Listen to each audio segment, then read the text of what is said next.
Dobrý den, na programu ČT Sport Plus. Dnes budeme pokračovat v seriálu přímých přenosů z rugbyové extraligy mužů. Poprvé budeme vysílat z jiného stadionu než z pražské Markéty, která je ale odsud ze Smíchova nedaleko. Tatra hostí už opravdu doma rugby klub Jimmy Vyškov. Oba týmy shodně jednou vyhráli a jednou prohráli. I proto tento duel bude velmi důležitý, protože soutěž má jen 6 účastníků a do play-off postupují 4. Komentovat budeme společně s Danielem Benešem, sportovním ředitelem Slávie. Ahoj. Dobrý den a zdravíčko všem. Já bych na to rychle navázal, protože vy jste tady dopoledne hráli proti 23 Tatry. Vyhráli jste docela s přehledem, takže náladu máš dobrou. Tak já doufám, že bych snad dobrou náladu měl i stejně, protože nás čeká opravdu zajímavý zápas, ale ten dopolední výkon kluků potěšil, ale my jsme ještě na dlouhé cestě, takže nechci nějak předjímat a pojďme se věnovat klidně tomu dnešnímu extraligovému zápasu. Ano, já jenom k tomu dodám, že vyhrajete druhou nejvyšší soutěž, samozřejmě s ambicí, abyste se do té první zase vrátili. Pojďme se podívat na sestavy. Nejdříve se budeme věnovat hostujícímu týmu, tedy tomu z Vyškova.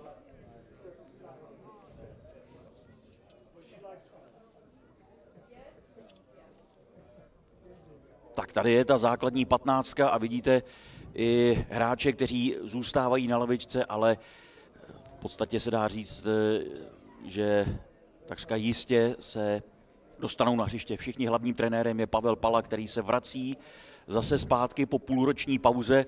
Je to trenérská legenda, byl u toho, když Vyškov získal poslední titul před 8 lety. Všichni důležití hráči jsou k dispozici, zmíním například Jiřího Pantůčka i kapitána Martina Kováře. Takže doufejme, že Vyškov přijede dobře připravený, nebo respektive, že dorazil dobře připravený na tenhle zápas. No a poslechněme si trenéra Pavla Palu, co soudí o duelu, který za malou chvíli přijde.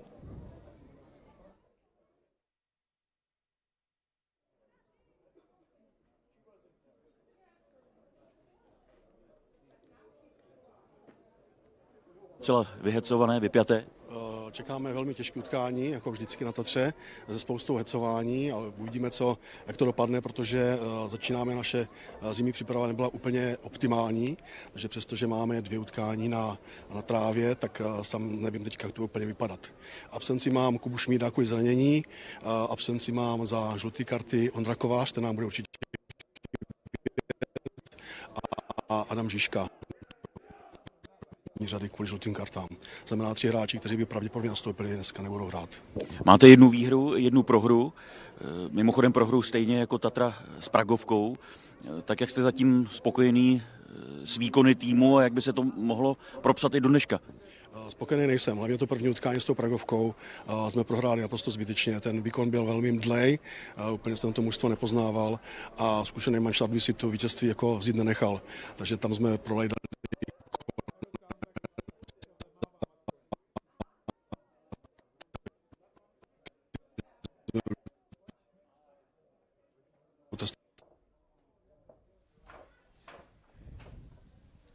Tak omlouváme se za technické problémy, tak něco málo jsme z úst Pavla Paly slyšeli.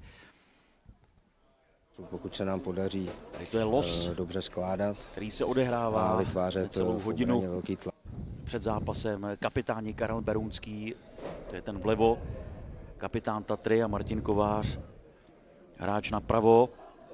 Koho favorizuješ v tomhle duelu? Tohle je docela zajímavé takhle říct dopředu, protože za mě se jedná o 2 obrovsky jako vyrovnané týmy. Nechci se vyhýbat té odpovědi, ale jsou to, myslím, 3 nebo 4 roky zpátky v té sezóně před covidem, kdy takovýto zápas tady Tatry proti Vyškovu na Smíchově skončil remízou.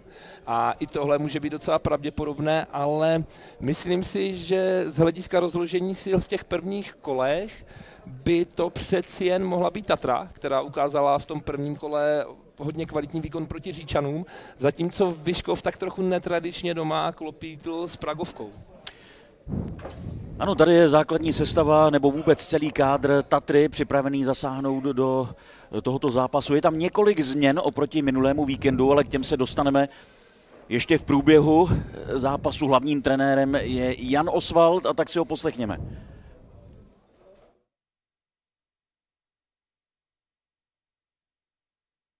Doma, tak jak to může ovlivnit váš výkon? Tak my se těšíme, tak samozřejmě domácí prostředí dobře známe a moc jsme se na to těšili, že už budeme hrát tady na Tatře. Velká změna, zatímco soupeř už hrál na přírodní trávě, tak vy vlastně ještě ne, zápas ostrý, tak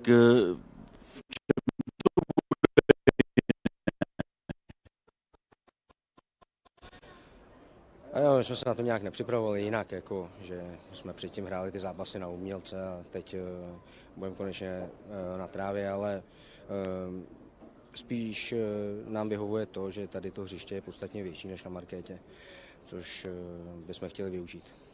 je to třetí zápas, vlastně třetí víkend za sebou, to znamená, že už se to asi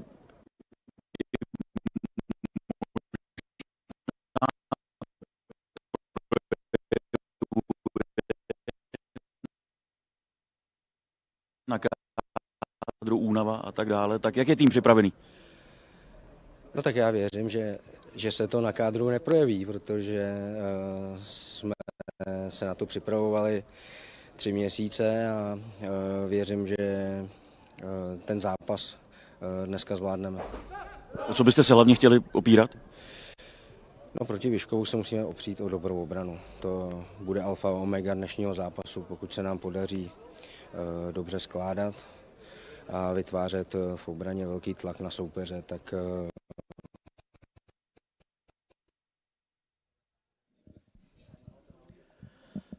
Tak oba týmy už přicházejí na trávník.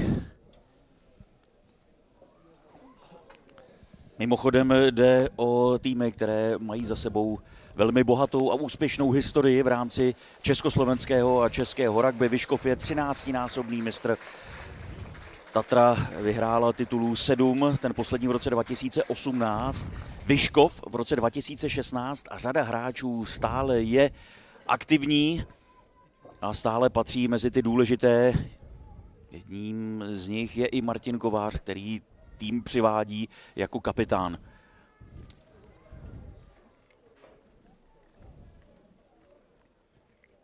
Jak už zaznělo i v rozhovoru, tak pro Tatru to bude první zápas na přírodní trávě. Odehrála 2 utkání na markétě na umělém povrchu. Vyškov, jak ten první zápas proti Pragovce, tak i ten druhý na Dragonu v Brně hrál na přírodní trávě. Tak myslíš, že to bude hrát nějakou roli? Že by to mohla být výhoda pro Vyškov? Rozhodně.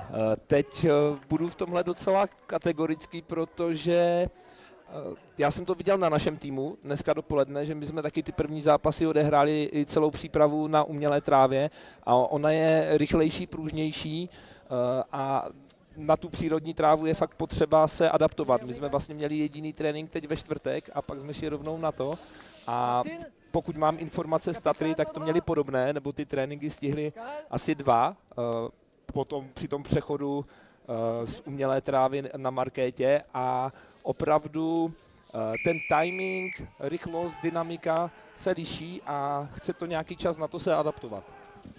Zápas začal, Tatra Smíchov v tradičních černých dresech.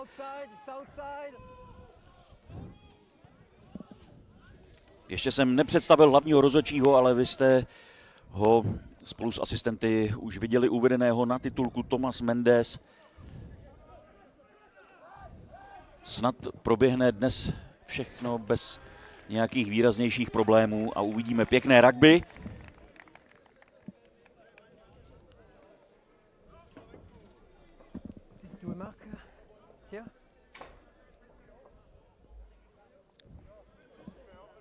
Promiň, povídej. Jen jsem chtěl říct, že bylo zajímavé, že Jirka Pantuček chytal ten balon ve 22, ale nezahlásil takzvané lapení, které mohl a stejně to možná trošku zaskočilo Tatrováky, kteří následovali ten míč a byli tam poměrně pozdě a dali mu čas ten balon hezky přestěhovat. Výborný aut, který zahrál Karel Kajta přes Krištofa Berounského, což je mladší bratr Karla Berounského, kapitána. Tatra byla ve výhodě, proto se hra vrátí o několik desítek metrů zpátky, ale černí budou u míče. S 15 v dresu Vyškova Pavel Pitela, který část kariéry strávil také v pražské Spartě. Adam Koblic rozehraje, kopne do autu. Koblic v těch prvních 2 kolech hrál na 10, teď se ale vrátil zase, řekl bych, na svůj post, na kterém přeci jen nastupuje daleko pravidelněji, včetně reprezentace.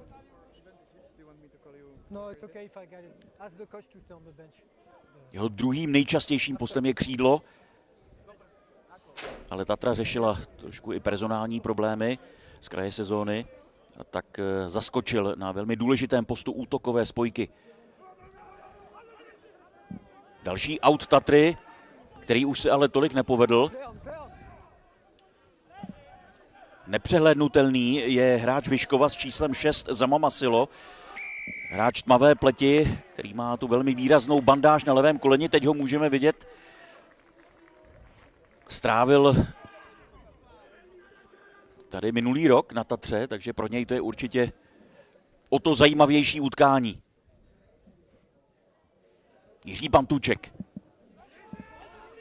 Rugbysta roku České republiky 2017.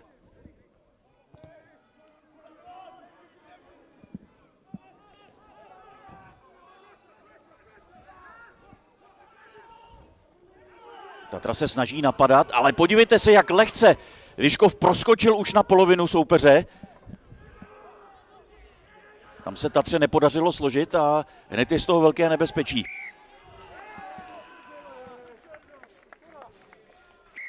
Vyškov ale udělal předhoz, a tak se bude vazovat do mlýna.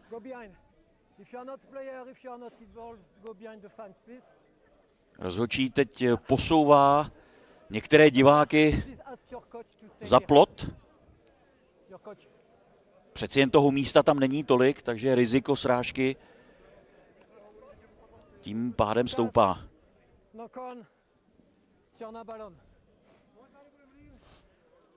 Já bych se vrátil k tomu předchozímu breaku, Davide, tam to byl Radim Trůnečka s číslem 8, který krásně prošel tou tatrováckou obranou, prolomil tu první obranou linii a byla jen škoda teď z pohledu Vyškova, že se nedokázal ještě víc propojit se svými spoluhráči, ale on, stejně jako jeho parťák ve druhé řadě, teda spolu většinou hráli, Vašek Monček, tak tyhle breaky, přestože to jsou hráči druhé řady, spíš pro auty, tak umí skvěle.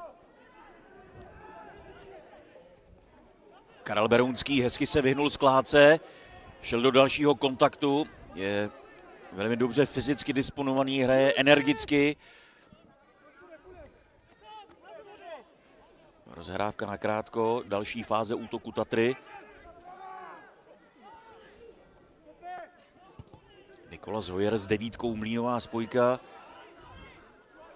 Mlýnová spojka Tatry, Němec, který tu působí od začátku sezóny. Šampalíkovi se nepodařilo složit.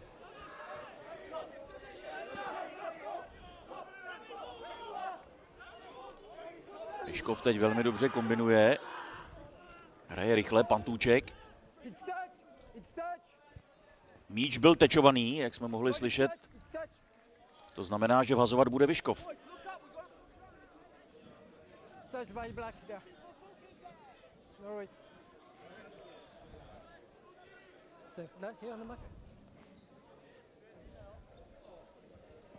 Tady je Jiří Pantůček, také mnohonásobný reprezentant.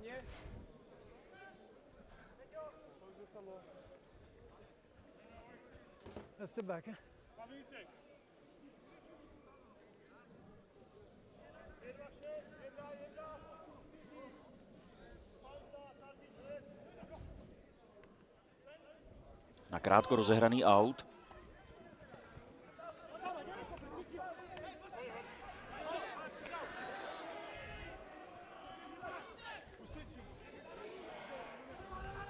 Pantůček ustál 2 střety a ještě předal míč na levou stranu. Byl to Štěpán Prachař s 11, který uklouzl v docela nadějné pozici.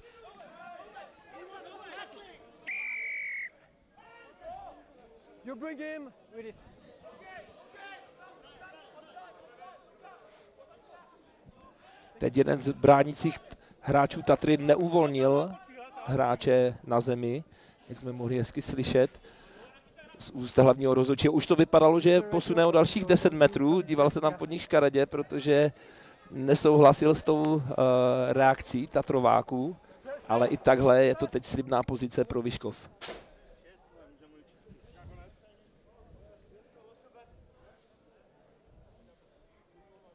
Hráč, který protihráče složil, jej musí posléze na chvíli uvolnit. To se nestalo a proto Vyškov vhazuje velmi blízko k brankovišti. Ale tenhle aut se hodně nepovedl.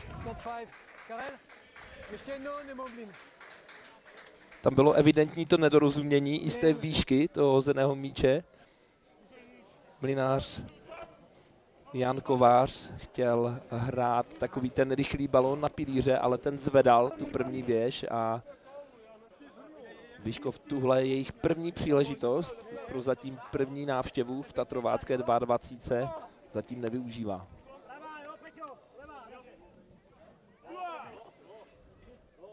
Míč má Tatra, bude vhazovat do mlýna, ale v hodně nebezpečném prostoru, takže si bude muset dát pozor, bude muset rozehrát velmi precizně. Nikolas Hoyer míč nenašel. Honer. Tatra teď hodně sebevědomě před vlastním háčkem. Adam Koblis, podívejte se, jak nádherně vyběhl už z vlastní 22. Ujs, Berounský, složen. Znovu Jihoafričan Ujs. Berounský mladší.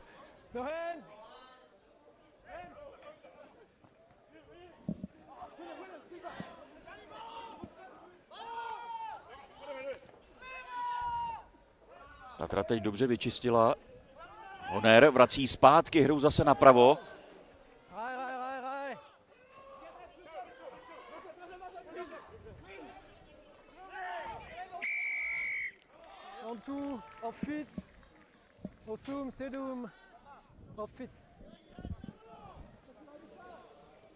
Tak hned dva hráči Tatry se tam teď neudrželi v tom mraku na nohou a z pohledu Vyškova teď můžeme mluvit o štěstí, protože bylo krásně vidět, jak po tom breaku hráčů Tatry ta vyškovská obrana najednou byla o poznání pasivnější a byli tam později, už vůbec nevybíhali, jenom hasili ten požár, čekali tam a Tatra, kdyby zahrála ještě 1-2 fáze navíc, tak se ocitala v opravdu skvělé příležitosti. To ještě přijde. Celá ta situace. Tady skvěle složil Václav Monček, nebo respektive zastavil Karla Kajtu. Čas. Where is the mark, Facundo? Where is the mark? Okay. So. Okay, perfect. Here. Modra. Prosím. Je hezké teď slyšet, jak hlavní rozhodčí Thomas Mendes, původem Francouz, mixuje češtinu, angličtinu, francouzštinu, ale ta komunikace funguje skvěle.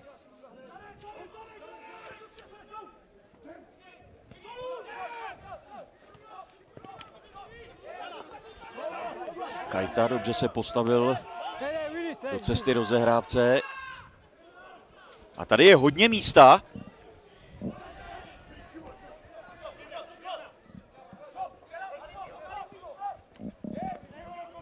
S trojkou Tomislav Kopřiva, pravý pilíř.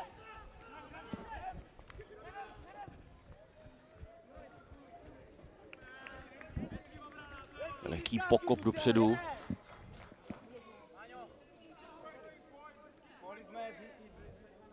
Vyškov se posunul k 22. Tatry, ale vhazovat budou domácí. V záběru kamery není David Jaroš, který zůstává sedět pod tribunou a hlásí na lavičku, že to pravděpodobně nepůjde. Tady ho máme. Tohle můžou být velké potíže pro Vyškov hned ze startu tohoto zápasu, protože David Jaroš, zvaný Carda, je jednou ze stálic v první řadě a nakoukl i do reprezentačního týmu a to by znamenalo poměrně velké oslabení nejen v mlýnech, ale i v otevřené hře.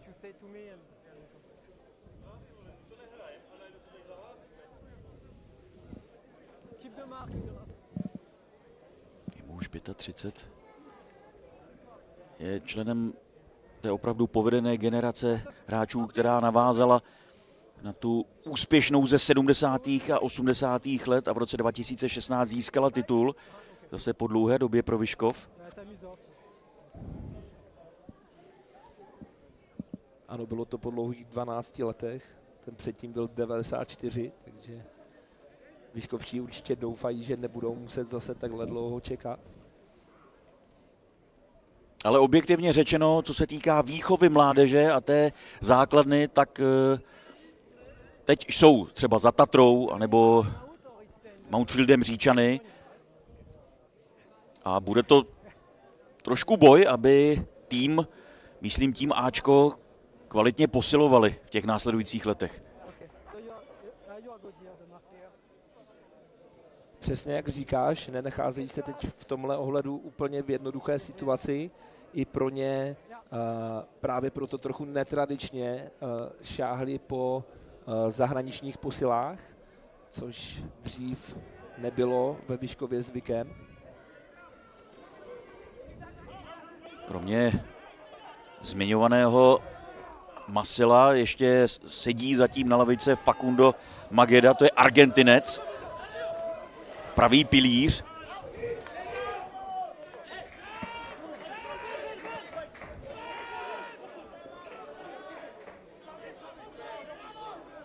Tam je hodně těsno, Tatra bude chtít určitě míč rozhodit do útoku.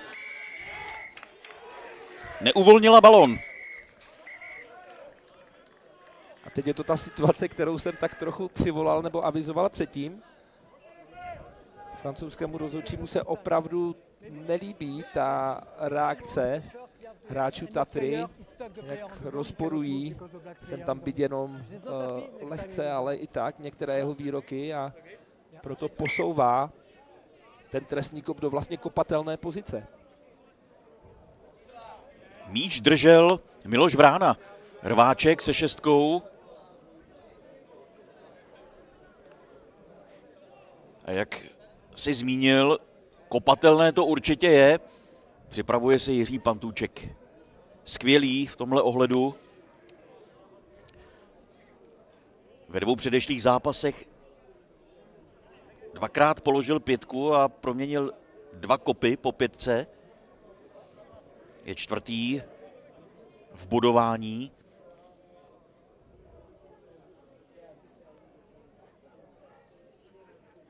Nejproduktivnějším Tatrovákem je Adam Koblic z 10 body za 2 pětky. Pantůček. Praporky asistentů letí vzhůru, to znamená, že Vyškov vede 3-0. Na body se čekalo docela dlouho, daleko déle než v těch zápasech, které jsme mohli sledovat z Markéty na umělé trávě. Samozřejmě každý povrch má něco, ale byly to hodně atraktivní zápasy. Týmy se nemuseli prát s těžkostmi terénu, mohli se soustředit na hru rukama. Například Tatra v zápase s Pragovkou v tom součtu dosáhla na 70 bodů.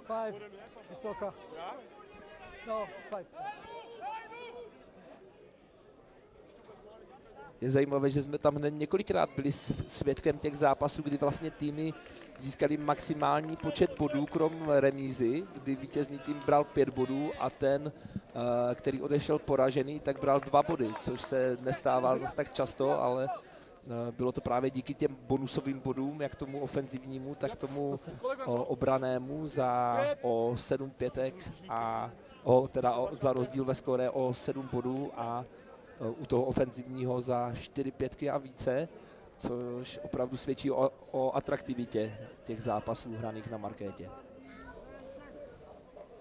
Jan Kovář. Na hřišti má i bratra Martina Kováře. Šampalík. Karel Berounský a ten má dost zkušeností i síly na to, aby míč donesl do brankoviště, ale výborná defenzivní práce Jana Lajdorfa. Tatra to musí tedy zkusit znovu obehrát míč. Teď je ve středu 22. Je ve výhodě kvůli offsideu soupeře. Kajta, Honer, Šampalík. Berounský ještě čeká na pravé straně.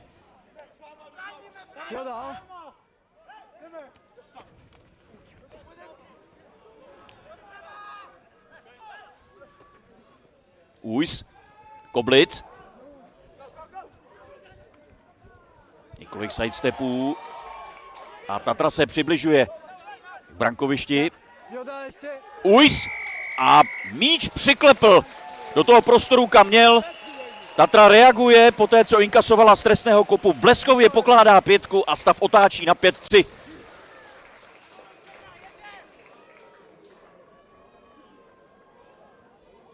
Povedl se jí skvěle ten rychlý protiútok. Nejdříve Berounský míč do brankoviště nedonesl, ale tady několika průniky Tatrováci roztrhali obranu Vyškova.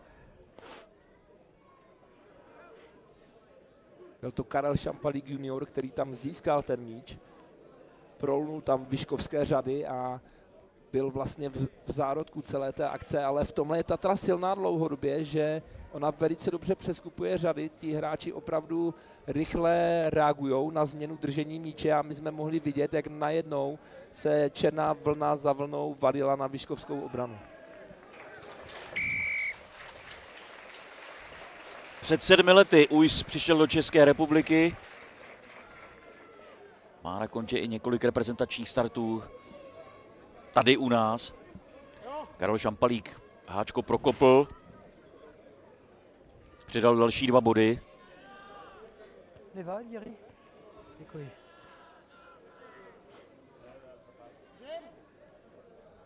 Koblic i tímhle pohybem natáhl několik vyškováků do levé strany. Pak se zapojil i Teodor Zábranský a už celou akci dokončil.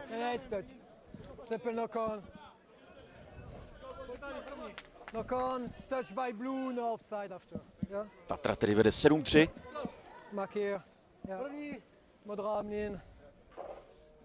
Michal Průša, levý pilíř. Logicky z pohledu kamery ten vpravo v první řadě. Zavěsil se do něj Karel Kajta a Damian Glaus.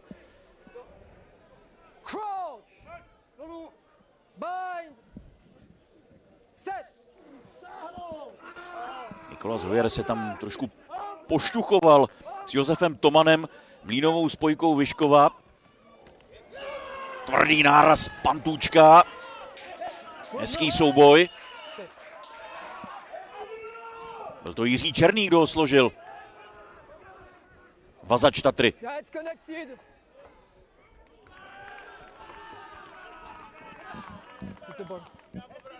Leave the ball. We will not play quick.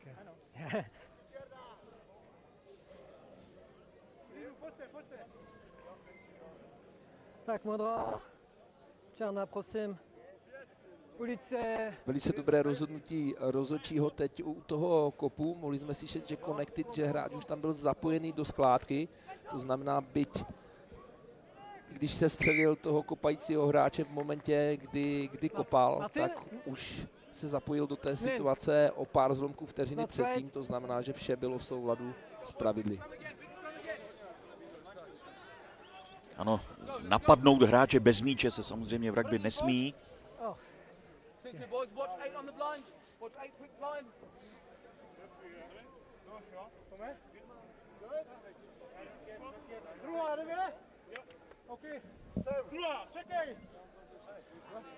Crouch! Bind! Set!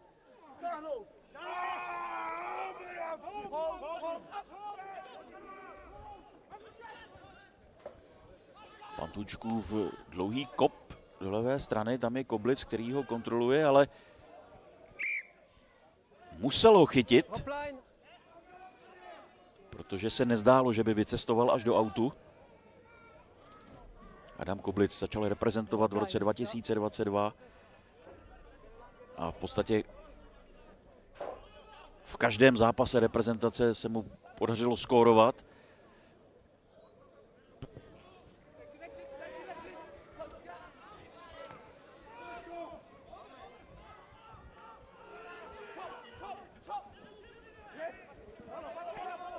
No hands! Right! Tak teď to Vyškov zahrál trošku takovým neortodoxním způsobem.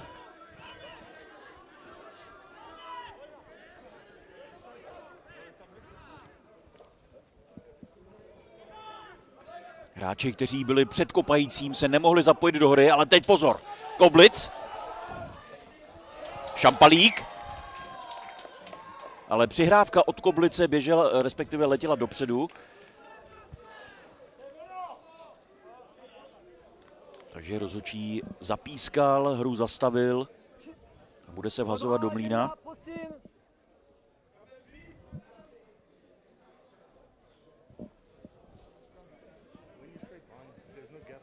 Ty jsi to, Davide, kulantně označil za neortodoxní způsob, ale já musím říct, že tady ten protiútok Vyškova mě prozatím zklamal, protože to bylo pokupu z brankoviště, což je opravdu dobrá příležitost a Vyškov tyhle situace umí řešit, umí hrát hezky do prostoru, umí využívat kvalitní, rychlé křídelní hráče, ať už Šenka nebo Pitelu, umí to tam hezky propojovat a zatím to v podání moravských borců tolik nevidíme. Crouch! Bind! Set!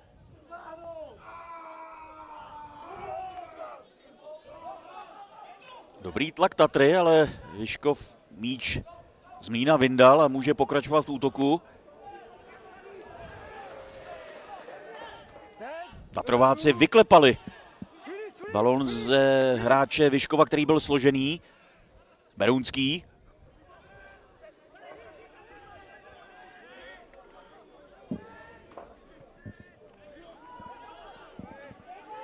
Dozadu!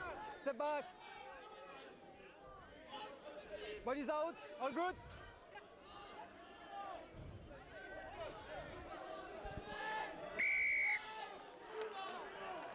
Sedum, off fit. Yeah, you kill the ball. Na nohou se neudržel se sedmičkou Krištof Berounský. A to v Raku není povoleno. Yeah, yeah. Just.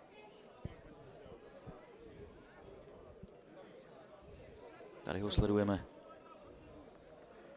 Reprezentanta do 20 let.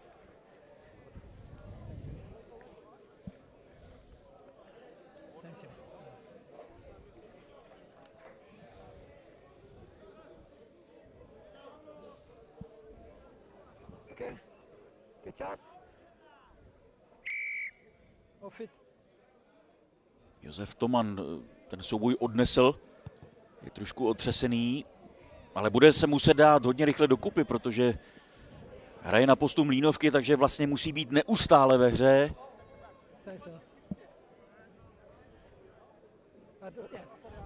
No problem, we have time. We are good here. Martin Kovář se 13, dnes na 3/4.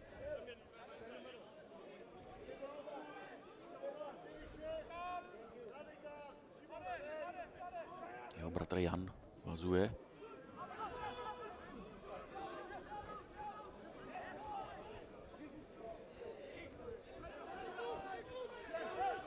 Hey, release, it's fine.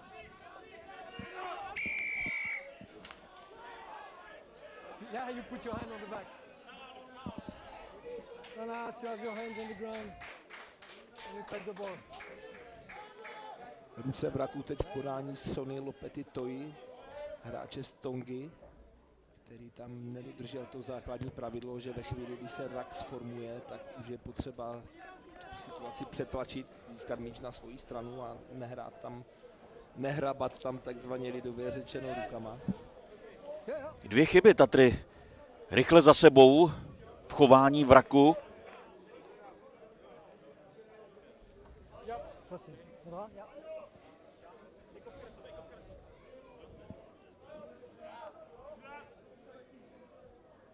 A jelikož šlo o trestný kop, tak je na něj navázán i aut Jana Kováře.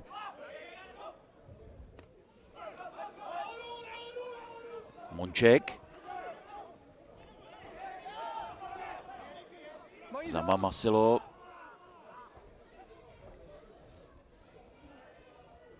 Kovářův kop, který míč dovedl až do 22.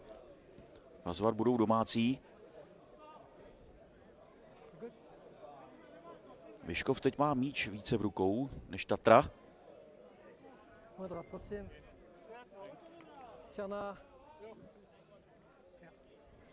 Ta hra se docela přelévá, jako by oba týmy chtěli potvrdit naše úvodní slova o vyrovnanosti toho zápasu. Bude to určitě o tom, kdo bude efektivnější v těch návštěvách ve 22, kdo dokáže lépe využít své příležitosti, protiútoky, ty momenty, kdy se ta hra otevře. Zatím jedinou 5 položil Nikolas Uis. Yeah. Karel, a penalize, it's for you. The first time it's so clear. Yeah.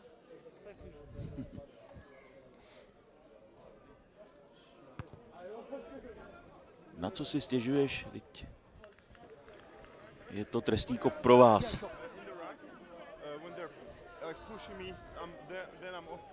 Yeah, I know, but it was because the first black player, you go on in and you fall down because the black player. Okay. No, A tohle je zase pozitivum toho, že hráči i rozhodčí se dobře znají, někdy to nemusí být tak příjemné, ale v tomhle ohledu je to skvělý, že si můžou takhle skvěle říct jmény a tu situaci si v klidu vyjasnit a vyříkat. that's right. Okay, Mlin.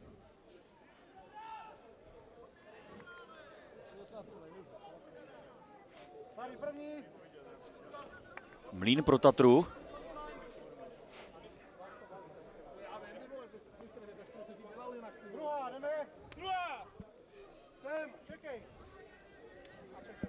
Crouch. Bind. Set. Tak omlouvám se, já jsem řekl pro Tatru, pro Vyškov. Right here and stable, you both, yeah? Yeah, both. Yeah. Yeah, same mark, okay? Yeah.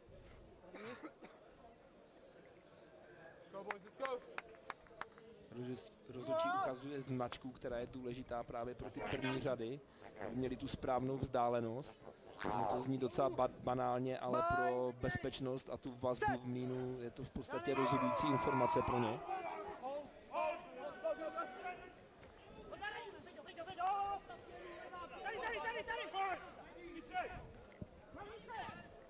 Pantůček hodně často dnes kope do prostoru. Od hráče Vyškova, od Martina Kováře šel míč do autu. Proto Koblic hodně rychle rozehrává, nádherná dlouhá přihrávka až do středu hřiště na Ujse.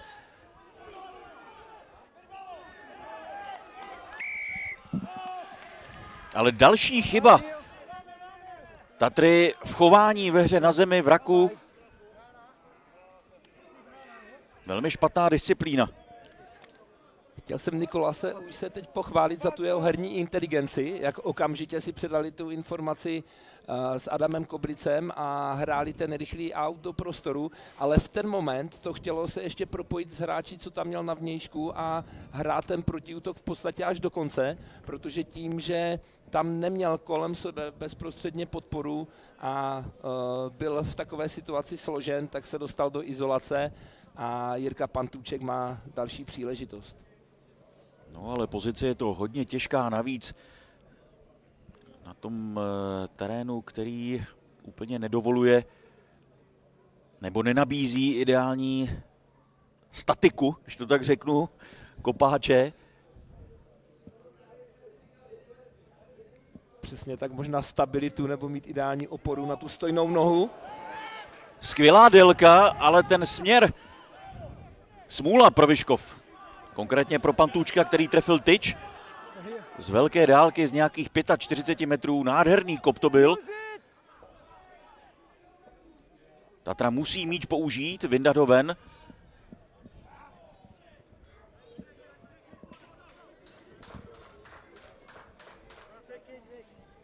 Hru urychlil Nikolas Hoyer, který nerozehrával přes útokovou spojku nebo přes jiného kopáče a míč poslal do autu sám. Dozadu, modrá.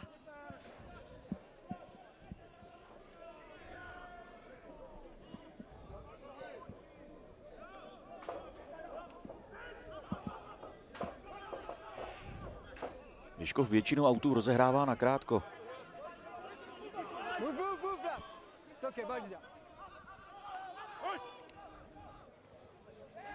Trunečka míč si musel nechat, protože neměl komu by přihrál. No a Vyškov na to nakonec doplatil. Ta podpora chyběla. Trunečka míč neuvolnil.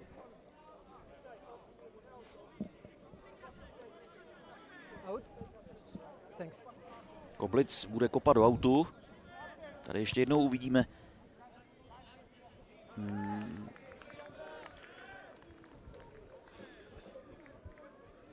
Tady skvěle Trunečku zastavil Jiří Černý.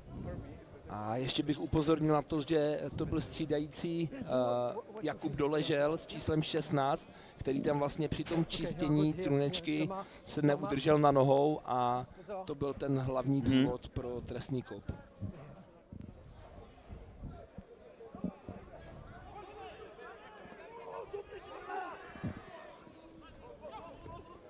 Honer, Berounský.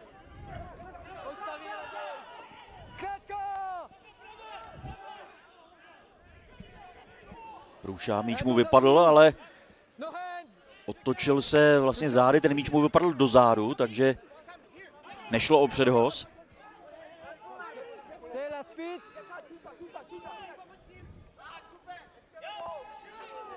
Ujs se opřel o obrannou linii. Výhoda Tatry.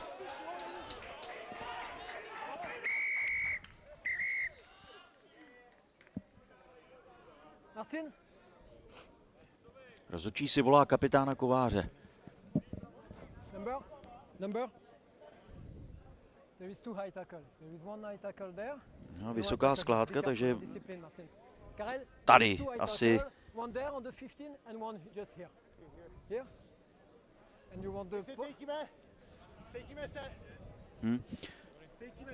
Zatím bez žluté. We will wait, time is off. It's here. All good? Martin, it's okay? Bylo to hodně na hraně, ale ta intenzita nebyla až tak taková, až tak nebezpečná. Proto zůstáváme u trestného kopu. A logicky Tatra bude kopat na háčko, protože vede. Nemusí se hnát za skorigováním nebo vyrovnáním. Karel Šampalík minulý zápas nehrál. Syn bývalého hráče Tatry, současného trenéra reprezentační 18, jak v 15, tak i v 7.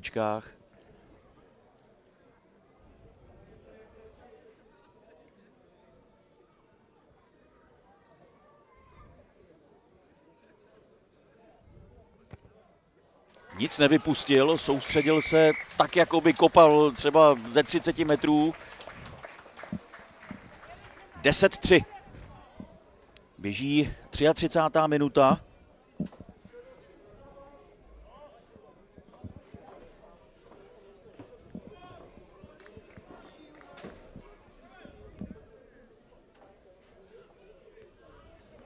Vyškov docela solidní v poli, ale zatím není schopen Tatru nějakým způsobem výrazněji přehrát v její 22. Černý. Včas míč předal své mlýnovce. Tenhle kop se Koblicovi nepovedl.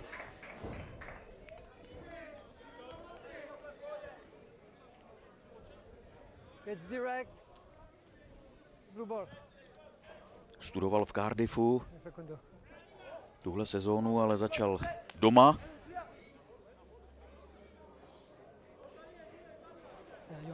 No a už se těší na zápas reprezentace proti Švýcarsku příští víkend.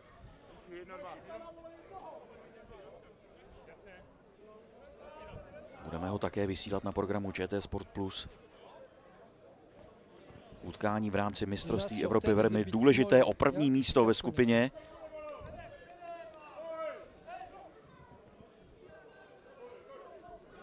Ty jsi to hezky nakousl, Davide, ono utkání se opravdu rozhoduje většinou ve 22 a teď má Vyškov příležitost si tuhle statistiku i stav skóre vylepšit. No, ale dostal se s míčem už mimo. Ztratil možná nějakých 20 metrů a teď už nemá ani míč. Skvělá aktivní obrana Tatry. Získali opravdu hodně plusových metrů, minimálně těch 20, jak si říkal, a to svědčí o tom, že mají v téhle činnosti zatím navrch. Ta obrana opravdu nutí soupeře k chybám, dostává ho pod tlak a získávají míče a zatím dělá i rozdíl v tomhle dosavadním průběhu zápasu.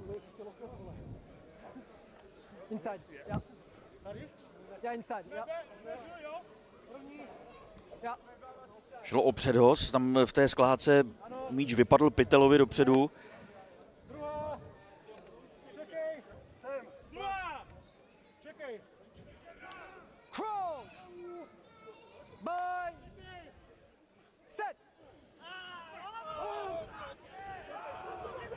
Hezký tlak z obou stran.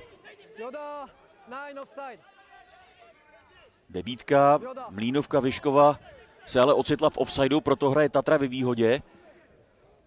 Koblic může si dovolit zariskovat i ve vlastní 22. Protáhl se mezi dvěma hráči Šampalík, Honer. No a podívejte se, jaké problémy s lopety mají Vyškováci.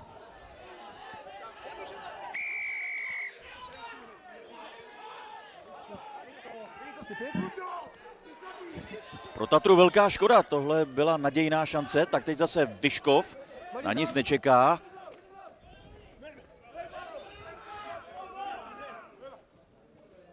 Kovář.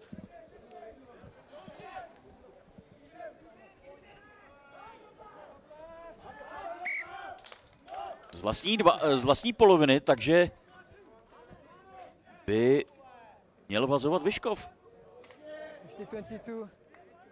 50-22. Pravidlo uplatněno, to Koblic moc nezvládl, byl kousíček od míče, určitě mohl hrát. Asi si nevšiml, že Kovář rozehrává z vlastní poloviny. Tady ještě jednou průnik domácí 3/4, ale tam tu ztrátu nebo hru proti pravidlům už jsme neviděli. Ano, trochu tu situaci podcenil, ale z pohledu hráčů Tatry tam došlo přesně k tomu, co může být někdy docela dvousečné, protože vy máte break, už cítíte, že opravdu máte šanci tam dojít, držet ten míč naživu, aby ta akce pokračovala, ale ve chvíli, kdy tam dojde ke skládce, což tam skvěle provedl Jiří Pantůček z pohledu Vyškova, tak potřebujete naopak mít ještě podporu přímo u toho nosiče míče, vyčistit ten balón a to se právě Tatře nepovedlo a Vyškov má další příležitost z té návštěvy ve 22 něco vytěžit. Čas chvíli stál, teď už její rozhodčí Mendes zase pustil. Vyškov nehraje na žádný protlačovaný aut, jak se říká, neváže se do mólu, okamžitě rozehrává do útoku. Drunečka. Těžká přihrávka na Pantůčka.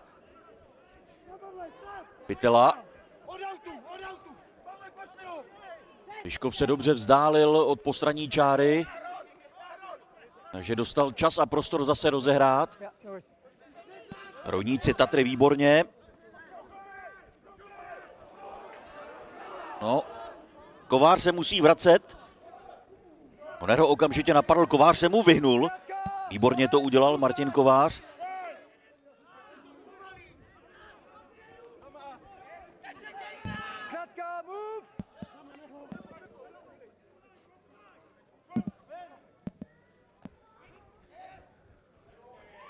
Pantůček musí míč uvolnit.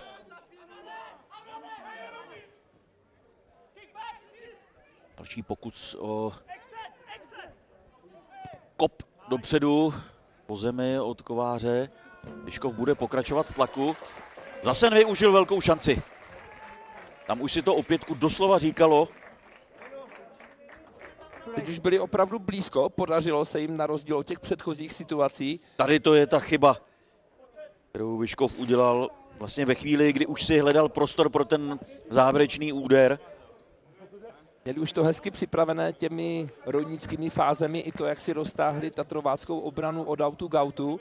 Tohle Vyškov dlouhodobě umí a zdobilo to jeho hru jen ta finální přihrávka, nebo možná předfinální přihrávka, protože tam byl ještě Petr Pořízek vedle Martina Kováře, tak ta stála Vyškov využití téhle šance. Tatra sebrala aut Vyškovu.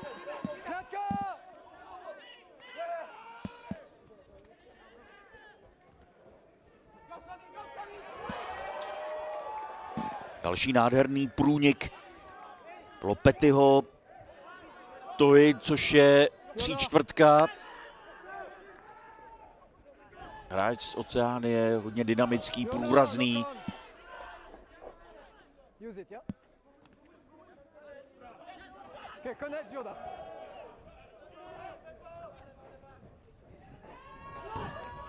Zábranský, Černému míč vypadl a tohle je obrovská šance. Trunečka ale zpomaluje, nevěří si na koblice, šel do kontaktu cíleně. Musí uvolnit míč, jak říká rozhodčí, ale ta podpora byla špatná. A teď zase Tatra.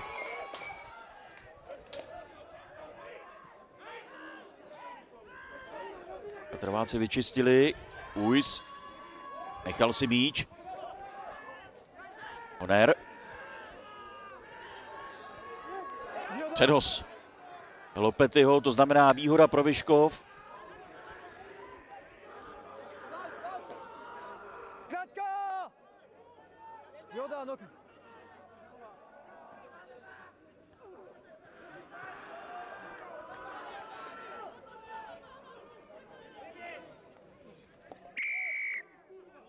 Teď bylo dost chyb na obou stranách, tím pádem se hra otevřela, hrálo se nahoru dolů. Na jednu stranu určitě zajímavá fáze hry, tady Trunečka čekal na podporu skvěle, tam ale Tatrováci hráli jak Kajta, tak i Koblic. Vyškov zatím nevyužívá své příležitosti a pár jich bylo. Přesně tak, Radim Trunečka se teď z toho snažil dostat tak trochu sedmičkově, kdy uvolnil ten míč na zemi, pak ho zvedl, ale bylo to přesně o té podpoře a o dalších hráčích. Ale důležité možná teď je i vypíchnout tu řeč těla o obou týmů, nebo tu energii, která jde vidět, že přestože Vyškov teď získal trestný kop, tak po té dlouhé pasáži hry, kdy se hrálo bez přerušení, tak Tatra působí, že je na tom o dost fyzicky lépe a nechci teď být zbytečně chytrý nebo šahat Vyškovským do svědomí, jakou měli zimní přípravu, ale opravdu ty dlouhé pasáže hry zatím spíše z pohledu toho, jak vyplňovali prostory, jak se pohybovali po hřišti, tak spíše svědčí pro hráče v černém. Teď plochý kop Pantůčka, který ale mířil i hodně vedle háčka. To znamená, že první poločas končí. Po prvních 45 minutách vedou domácí 10-3. No a když mluvíš o fyzičce, tak lepší to asi nebude. Konec konců slyšeli jsme i Pavla Palu, trenéra, před zápasem, že jsou si všichni ve Vyškově vědomi, že ta zimní pauza neproběhla úplně ideálně. Tak teď máme čas 15 minut, tak se budeme těšit na druhý poločas. I'm 2 meters from the tackle area. I saw nothing clear. For me.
Tatra je podle mého názoru jedním z největších klubů v současné době, kam se vypracovala úplně ze začátku naprosto malého klubu, kdy v žákovském družstvu bylo 12 hráčů ve věku od 7 do 15 let. A dneska je to klub, který má stovky členů, úspěšný ve všech kategoriích, má spoustu reprezentantů a myslím si, že má velmi dobrou budoucnost před sebou. Tatra je vlastně pro mě srdeční v tom, že já jsem se kdysi na vysoké škole jsem studovala s mým kamarádem, který chodil na Tatru hrát a následně ji trénoval. Tak když jsem pak jako volila klub pro svého syna, tak jsem si říkala Tatra, krásná práce, klub, který má dlouhou historii. Za posledních 20 let, když jsem tady začínal jako prezident, jsme měli asi přes 120 členů a v současné době máme přes 600 členů, z toho je přes 400 členů dětí. Máme spoustu i děvčat, máme vlastně všechny kategorie mládežnické, dokonce máme velice úspěšné. Letos se podařilo od kategorii U12 až U18 vyhrát vlastně domácí šampionáty, včetně žen. V posledních letech máme za sebou 3krát vyhrané mistrovství republiky, vyhraný podzimní pohár a určitě nás to ještě spoustu čeká. Zestup té Tatry byl samozřejmě zapříčiněný tím, že opravdu je to Tatra Smíchov, kde nikdy nikdo nebyl proti hráčkám a proti vůbec holkám, který hrajou rugby. Nebyli jsme tady něco navíc, což v dost klubech bylo. Přestože je to kontaktní, tvrdý sport a říká se, že je to spíš chlapský sport, tak je to vhodný i pro ženy. Baví mě ten kolektiv, baví mě tým a že je to tvrdá hra, která občas bolí, ale furt jako se to dá vydržet a hrát se dál. Baví mě, že to je kolektivní sport, baví mě, že je tu spoustu kontaktů, ale i taktiky a techniky, kterou můžeme pořád rozvíjet. Bereme úplně všechny, snažíme se s nima pracovat od úplných základů, o tom, aby byli obratní, aby uměli padat, aby uměli s balónem, aby chápali tu hru. Máme i programy pro ty děti, které jsou talentované a chtějí víc sportovat. Jeden se jmenuje Tataka, to znamená, to je pro děti 12, 13, 14 let, který vlastně mají tréninky navíc, a pak máme i projekt Centrum formování Tatra, který mají těch tréninků mnohem víc a některé ty děti trénují až jednou, některý i třeba 2krát denně, pokud mají zájem. Myslím si, že je to krásný crossfitový atletický sport a úžasná parta. Takže jako já si myslím, že rugby opravdu skutečně je sportem i pro ženy a dívky. Ani není naším úplným cílem vybudovat perfektní pozici pro A tým, pro muže a ženy, ale my vlastně v rámci i toho doplnění těch mládežnických kategorií kolem té střední školy bychom chtěli i, aby mládež chodila se vzdělávat do zahraničí, aby hráli rugby v zahraničí. Máme několik projektů tady v klubu a nabízíme studium a hraní rugby v zahraničí, převážně v Anglii a Jižní Africe. Začínáme spolupracovat s francouzským liceem tady na Smíchově, takže nejenom dávat těm dětem možnost sportovat, ale i k tomu dostat patřičné vzdělání. Je to drsný v tom, že dochází k těsnému kontaktu. a ke kontaktu poměrně jako velkých fyzických hmot. Tady u nás ve osmičkách to pomalu začínáme trénovat, ale je to takový gentlemanský sport.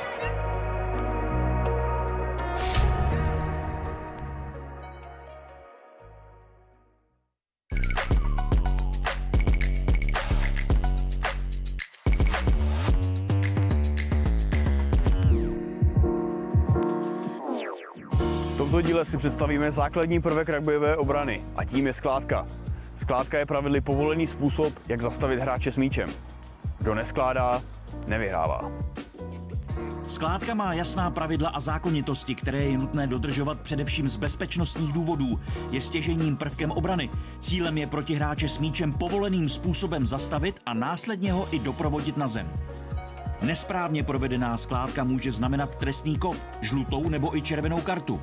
Je zakázáno chytat soupeře od ramenou nahoru, skládat za krk, obracet ho ve skládce nebo do ní chodit pouze ramenem. Podle směru rozlišujeme skládku zepředu, z boku a ze zadu. Její provedení vyžaduje odvahu a dovednosti, aby byla důrazná a zároveň bezpečná pro všechny aktéry. Útočící hráč se snaží skládce vyhnout, například může soupeře odrážet ramenem, anebo ho takzvaně odmítne, tedy že ho odstrčí otevřenou dlaní.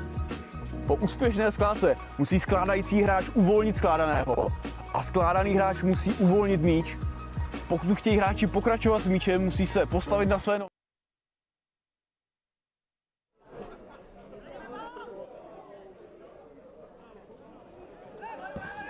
Tak druhý poločas začal o chviličku dřív, než jsme plánovali. Ano, je to takový náš zlozvyk ve chvíli, kdy zůstanou oba týmy na hřišti, nejdou do útrop stadionu, jak tomu bylo třeba na markétě, tak si tak trochu zkracujeme tu pauzu, ale o nic důležitého jsme nepřišli. Oba týmy si samozřejmě vyměnili strany, to znamená, že Vyškov teď hraje zleva doprava a bude rozehrávat. Trestný kop, konkrétně Pantůček.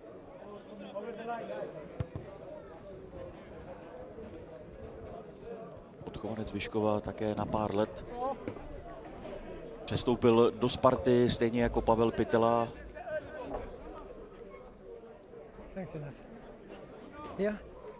Býval velkým talentem.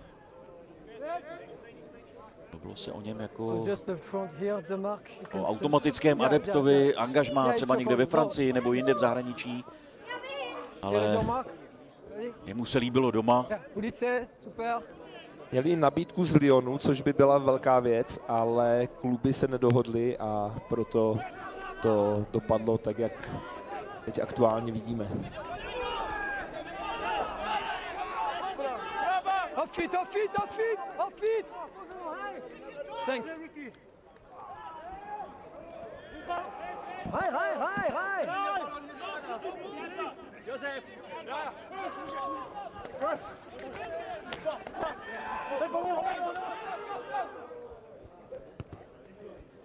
Pokus o drop goal Martina Kováře. On věděl, že Vyškov je ve výhodě, proto se do toho pustil. Neměl pozici úplně připravenou. Don't start now. It was okay until now. I saw it. Yeah. No problem. Petr Pořízek se sedmičkou. Trenér Žen. Mimo jiné. Yeah, it's the penalty. Yeah, best, yeah. Tak Vyškováci chvíli nevěděli, o co jde. Když se doptali, jde o trestný kop.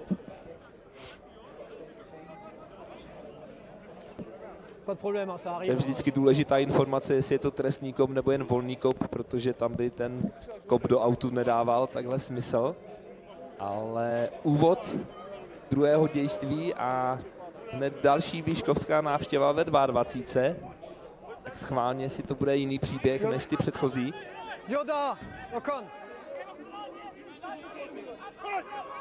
Vyškov vůbec nehraje protlačovaný aut, přitom ta pozice si o to několikrát doslova žádala, ale hosté vždy míč okamžitě rozehrávají na útok. Zatím to nepřineslo v podstatě nic. Určitá změna strategie by tomu určitě prospěla, protože ta trvácká obrana je rychle nahoře a hlídá si ten vyškovský útok. Vyškov tradičně se prezentoval touhle hrou do prostoru a Tatra je na to dobře připravená, takže zaútočit jim tam kolem těch raků a kolem těch skrumáží by určitě byl recept na to, jak tu obranu více srazit a pak teprve využít ten vnějšek. No. Okay, guys, first one of the second half. We will restart it, but please, guys, keep the stability. Yeah? Yeah? Mlýn se bude opakovat. You push a bit too soon and they are not resisting too much. Yeah.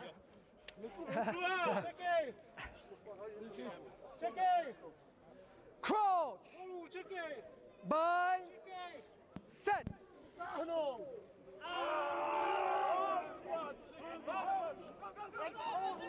Trunečka.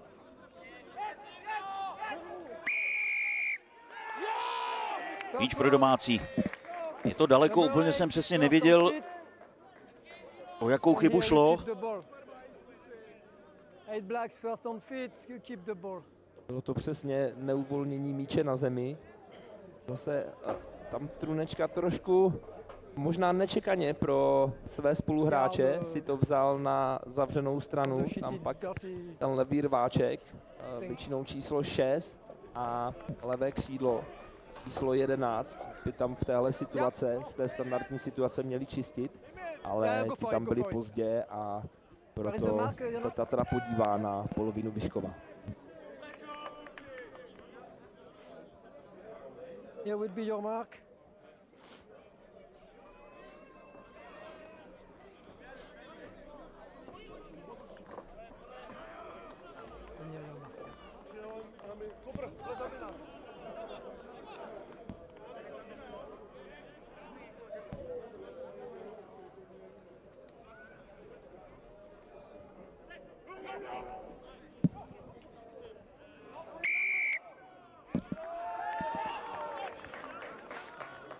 Nedovolená hra Vyškova ve výskoku.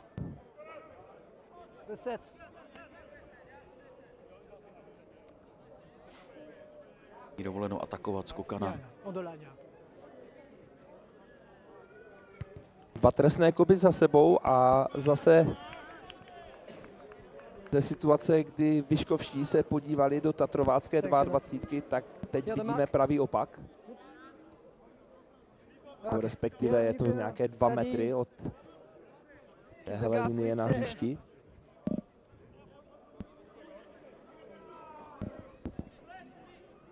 V prvním kole Tatra porazila Mountfield Říčany 20-19.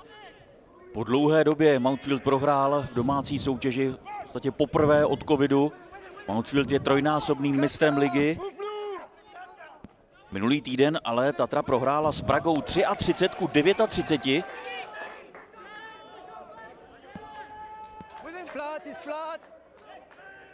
Stejnou bilanci jedné výhry a jedné porážky má i Vyškov, proto má tenhle zápas velkou důležitost.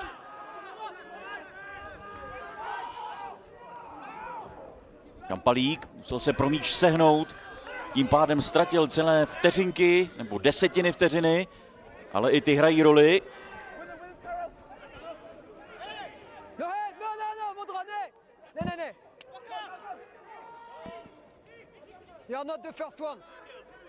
Ujs. Autor zatím jediné pětky. Berounský. Vysoká skládka. Tatra je ve výhodě.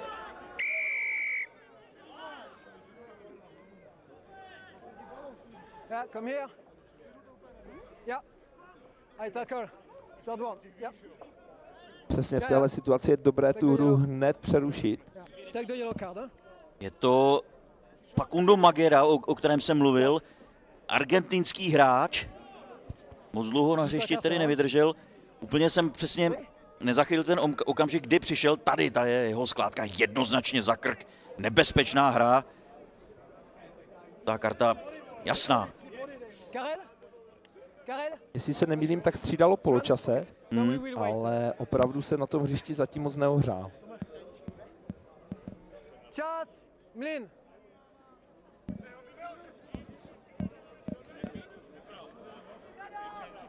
Yeah, yeah. The player number 3. Yeah, it's the prop. Yeah, yeah, take your time. Yeah, but take chance. V tabulce je situace taková, že Vyškov má lepší skóre než Tatra, proto je třetí, ale má stejně bodů 6. Tatra si hodně pomohla minulý víkend, i když prohrála, tak jak už i ty jsi to zmiňoval, vytěžila z toho zápasu alespoň 2 body za počet pětek a to, že prohrála o 7 bodů a méně, přitom položila těsně před koncem tu důležitou 5. Ono vše nasvědčuje tomu, že ta top 6 bude letos extrémně vyrovnaná, protože po 2 kolech máme vlastně jenom jeden tým zatím bez porážky. Uvidíme, jak za chvilku tím zamíchají dnešní zápasy, ale zatím je Praga bez porážky a jediný Dragon zatím oba zápasy prohrál, jinak máme 4 týmy seřazené s jedním vítězstvím a s 1 porážkou. Dnes hrají ještě Praga se Spartou, respektive Sparta doma, také od 2 hodin a Mountfield Říčany s Dragonem.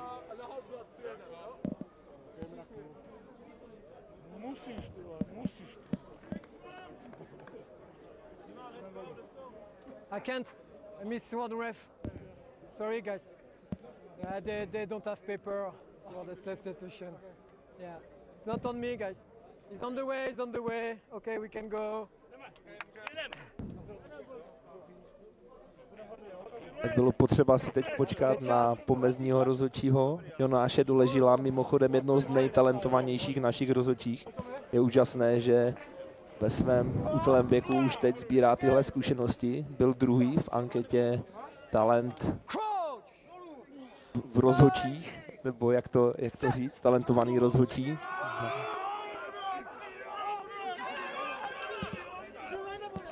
Koblic naznačil přihrávku, míč si nechal. Tatra na chviličku ztratila kontrolu, ale už ji zase má.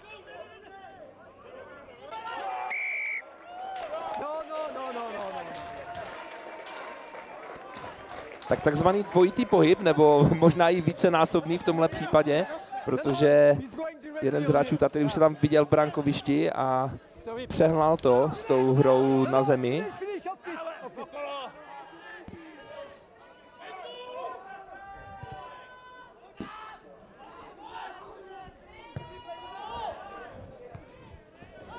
Míč je ještě ve hře.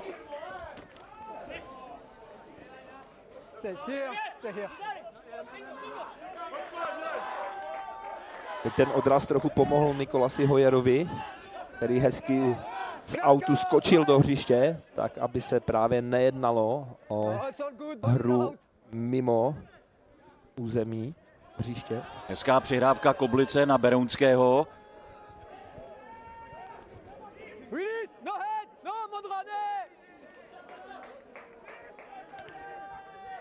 Skvěle teď rozhodčí zase dirigoval Vyškováky, aby nepoužili ruce ve hře na zemi. Koblic.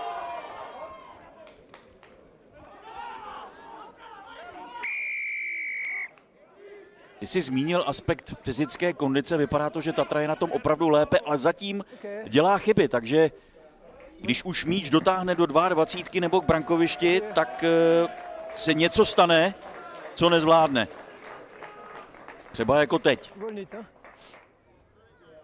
Ano, na druhou stranu někdy fakt není jednoduché při těch brejcích stíhat ty vaše rychlíky, jako třeba Adama Koblice, který skvěle mění směr a dostat se k němu, aby tam včas v podpoře, je velká výzva pro jeho spoluhráče, kteří tam teď byli pozdě.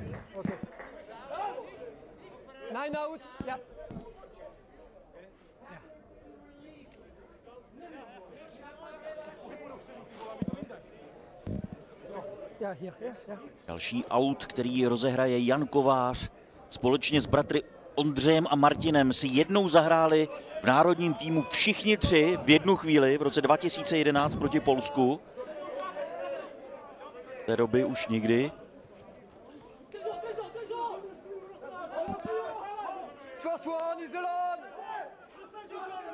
Tatra prostřídala. Yes, ball is here. Leave the ball. It's not a ball. Stop. Leave the ball. Leave the ball. It's not a ball. Vyškov nemá tak silný kádr a dá se tedy očekávat, že i lavička hodně promluví do vývoje tohoto zápasu. A Tatra prostřídala docela významně, protože Marek Šimák je reprezentant jak 15kový, tak 7kový, který se vrací po zranění.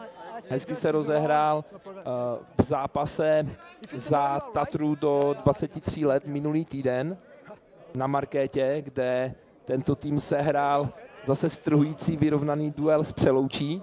Vyhrál je o 4 body. Šimák hrál 10, jinak jeho hlavním postem je 9. Na hřišti už je také mlynář Matouš Hodek, který se zranil před začátkem ligy, těsně, když nastoupil za reprezentační tým k přátelskému zápasu proti výběru britské policie. Takže 2 týdny stál a teď už je také v akci. Berounský se snaží složit. Nakonec se dostal do souboje a Tatra bude ještě vhazovat.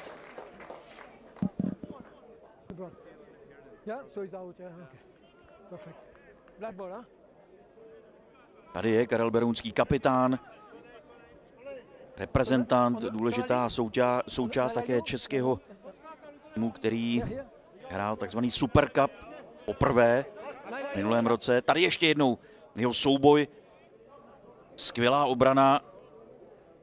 Ještě mu tam pomáhal také Miloš Vrána. Tatra ale v zápětí chybuje. V nebezpečném prostoru, tu je šance pro Vyškov. Ale zase rozehrávka hluboko do pole, kde chybí útočníci, kteří by byli v pohybu dopředu. No a podívejte se, jak rychle Vyškov zase ztratil tu velmi výhodnou pozici a už nemá ani míč. Honer. Musíme připomenout, že Vyškov hraje bez jednoho vyloučeného hráče. Zábranský napálil trůnečku do břicha. Tatra bude vhazovat. Máme aspoň tak čas zdůraznit docela jednu důležitou taktickou záležitost v tomhle zápase, protože Vyškov, jak jsme říkali v úvodu, nastoupil s Janem Lajdorfem na útokové spojce a jejich tradiční dirigent Martin Kovář šel na vnější tříčtvrtku, ale teď, když jsem je pozoroval v úvodu druhého poločasu, tak už si své role prohazují. Akorát právě při tom protiútoku v té předchozí pasáži hry to byl zrovna Honza Lajdorf, který teď i pravděpodobně střídat. Odchází ze hřiště. Kterého si tam ten míč našel tak trochu nečekaně. Bylo vidět, že hráči Vyškova na tohle nebyli připravení a že se chtějí vrátit teď k tomu jejich tradičnímu rozestavení, protože cítí, že opravdu ta souhra zatím není ideální. S 20 přišel na hřiště Adam Soural, také v minulých letech reprezentant České republiky. Mně je zajímavé, že s rugby začal hodně pozdě, až kolem 25 let věku. A kvalitní sportovec, rychlý běžec a dostal se i díky tomu do reprezentace na křídle.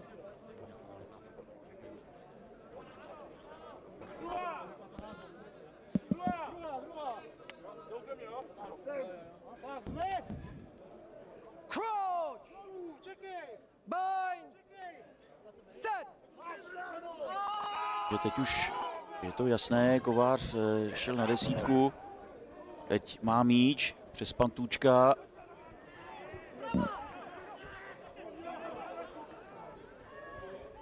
To je šance pro Vyškov a nádherná 5. Hezký skok jako do bazénu a byl to Pavel Pytela zřejmě. A nebo s 11. Štěpán Prachař. Tak. Bych řekl, že ten druhý jmenovaný. Tak teď to uvidíme lépe. Ano, Pytela je teď. Přihrával. A Koblic nedokázal zastavit Štěpána Prachaře. Ale podívejme se najednou na tu souhru, že to, co se Vyškovu nedařilo v prvním poločase a v úvodu druhého dějství, tak najednou právě se jim podařilo navázat tu obranu na středu hřiště a rychlé ruce ven. To, v čem oni byli dominantní dlouhé sezony u nás a na čem stavili svůj herní plán, tak teď se jim to podařilo tak nějak vyvolat zpátky ty duchy z minulých sezon. Kop míří vedle, Pantuček mohl vyrovnat, ale nestalo se a tak Tatra v těsném vedení 10-8, tady ještě jednou celá akce.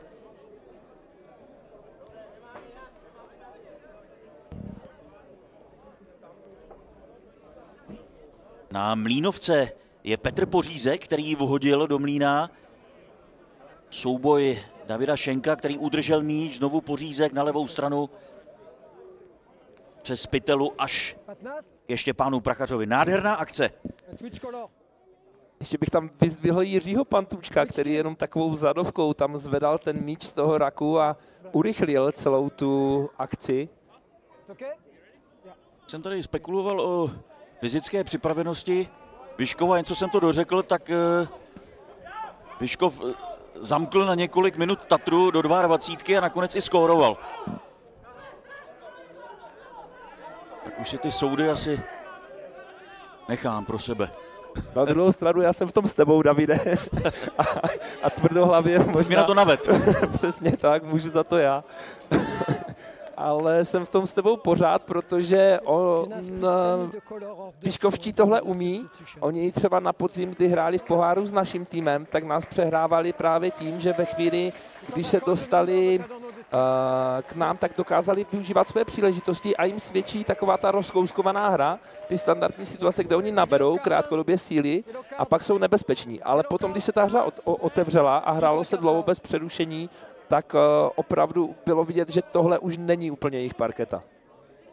Tak uvidíme. Dokonce nějakých 20 minut. Ale rozhodně nechci jakkoliv podceňovat, protože ty zkušenosti mají obrovské. Jsou to fakt vyhraní, zkušení borci, prošli si i spoustou mezinárodních zápasů v reprezentačním dresu a kdy jindy to prodat, ty zkušenosti, než v těch posledních 20 minutách zápasu, kdy se to vždycky láme. Ujs. Vyškov nesmí použít ruce, hraje Tatra, Šimák. Přes Berounského, který má i další podporu Honer. Dobře zpracoval. Opět je nádherný průnik. Tatra teď, podívejte se, jak zrychlila svůj pohyb. Spolupráci a pokládá pětku. Tak to je odpověď.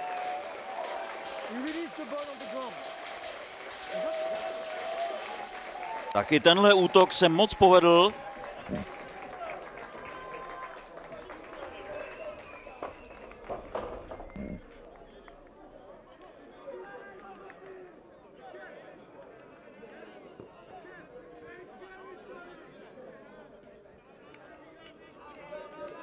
Tak Tatra skvěle zareagovala. A tím, kdo pokládá, je Dominik Haderer.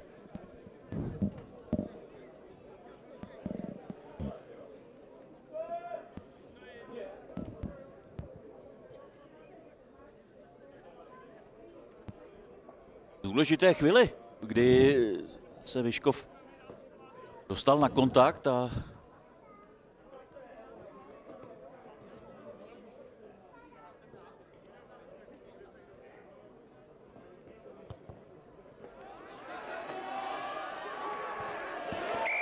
nádhera. Šampalík od autové čáry z velké dálky. Ještě přes nohu.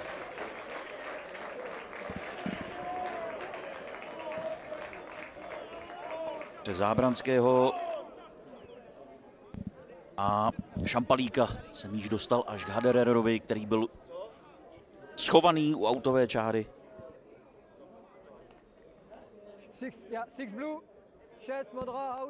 Principiálně velice podobná akce té předchozí a zase v tom měl prsty, řekněme, střídající hráč nebo hráč hrající na nové pozici, podobně jako Martin Kovář to rozjel v barvách Vyškova, tak tady Marek Šimák tu hru hezky urychlil z toho raku a jde vidět, že oběma týmům teď vyšly tyhle taktické změny a bude opravdu interesantní pozorovat, jak se jim to bude dařit dál právě v těch rozhodujících minutách v závěru zápasu.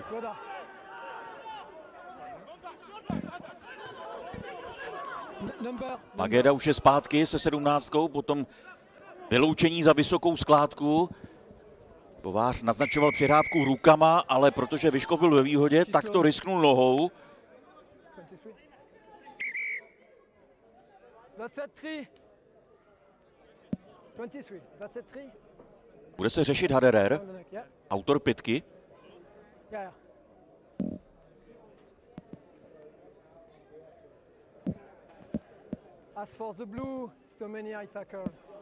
Vysoká skládka Haderera, tady to je jiný souboj.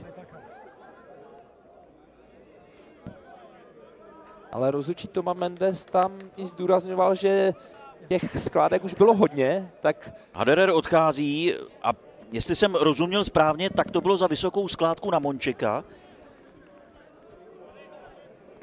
No, přišlo mi to z té komunikace něco mezi vysokou skládkou a opakovaným přestupkem, že mu zkrátka došla trpělivost, že opravdu těch skládek, co šly nad ramena, už bylo dost a proto musel zareagovat tímhle rozhodnutím hlavní rozhodčí.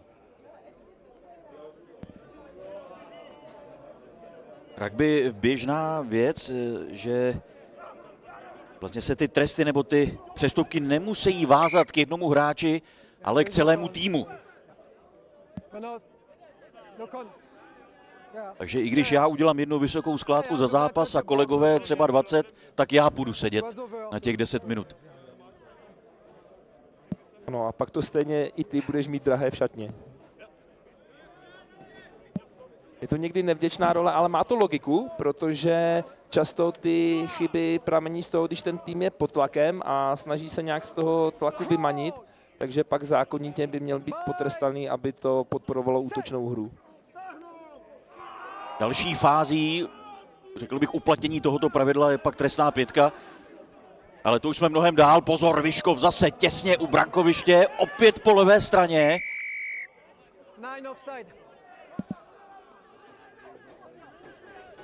Offside, Tatry, Nikolase Hojera.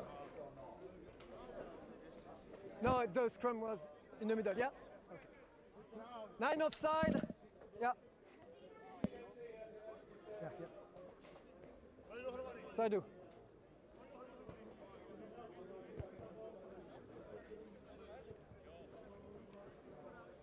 I say 9, but you understand it's, yeah, that's, I don't know your number, I'm sorry. Yeah, okay. Stay behind the ball, I don't know.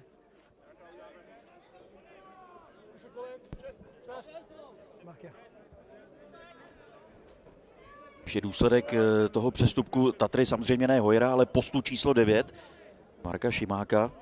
Hojer už není na ploše. Tohle někdy může být matoucí, protože v rugby, jak vlastně máte určenou tu pozici i tím číslem, tak rozhodčí teď říkal číslo 9, ale myslel tím jako mlýnovku a nemyslel hráče číslo 9. Tatrováci se musí zase vrátit do postavení, do té obranné linie, aby nebyli v offsideu. Pantůček a jeho tlak a už je pod háčkem takřka těsně vedle a vidíte velká radost. Ne, to není radost, to je...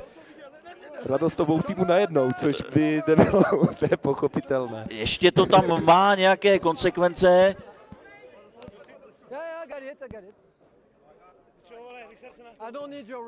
Adam Linhardt se 4. Tam měl problém. Ale Marek Šimák tam zůstal ležet a signalizuje tam něco k rozhodčímu. Tak se pojďme podívat, co se tam stalo. Pantůček se skvěle vysmekl. Šimák, no trošku si za to mohl sám, protože... Přesně tak, zcela zbytečně. No tady Linhardt ještě drží za krk, tak to už jsou... ať je to pryč. Ale Šimák asi zbytečně dohrál Pantůčka, který už ležel na zemi.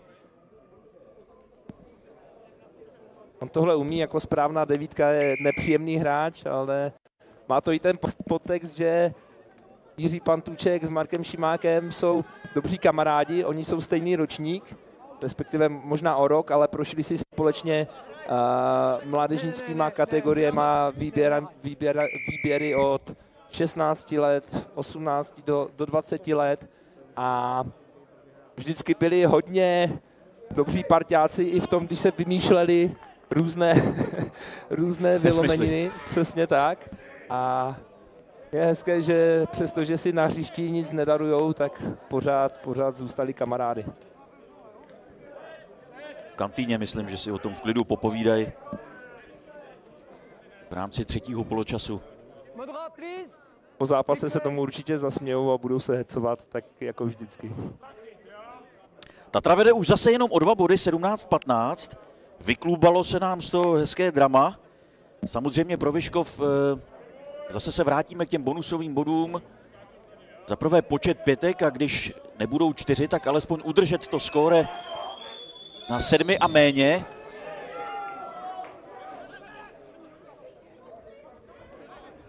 Berounský, poziční kop, míč spadl do hřiště. Hra se posouvá až k polovině. Is the ball going direct or not? Is the ball touch the ball inside and outside? Yeah. Rozhodčí Mendé se ještě ujišťoval, jestli ten míč zaletěl rovnou do autu, anebo nejdříve skočil do hřiště. To je samozřejmě podstatné, protože kdyby letěl rovnou do autu, tak by se rozehrával z úrovně kopu. To znamená hluboko na polovině Tatry. Karel Berounský sice kopal z vlastní 22, ale ten míč tam byl zanešen právě jeho spoluhráči a proto je to přesně tak, jak si teď popsal. Těch niancí je hodně. Kdy se rozehrává, z jaké úrovně. Teď to bylo jasné. Wait, okay. Inside.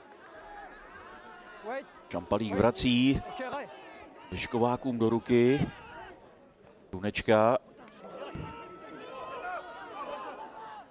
Teď dobře vyčištěné. 5 hráčích. Zápětí ale chyby ve hře rukou. Tatra ve výhodě. Nemohla se dostat k balónu a tak rozhodčí zapískal, bude to Mlín. You will count down, you will stop to screen on the 2 when you throw the ball, or I will penalize you. Yeah? No, it's knock on blue, scrum black. Keep calm. He's trying to move, but... Už to začalo u Mončeka, kterému se nepovedlo dobře přihrát do křídla. Důležitá práce rozhodčího teď uklidnit oba týmy. Slyšeli jsme calm down, protože emoce samozřejmě teď budou hodně vyhrocené v závěrečných 10 minutách zápasu.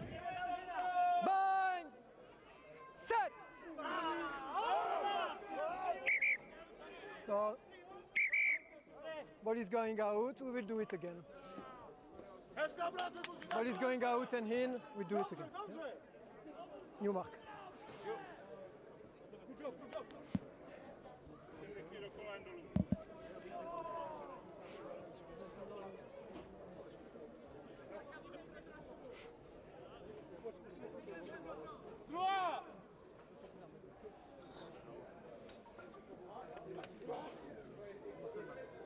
Crawl!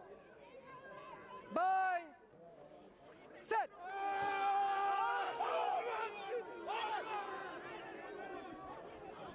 Rychle se povedlo Šimákovi rozehrát. No, finish! Off it, Odrane! Off it, yeah, super. Good job.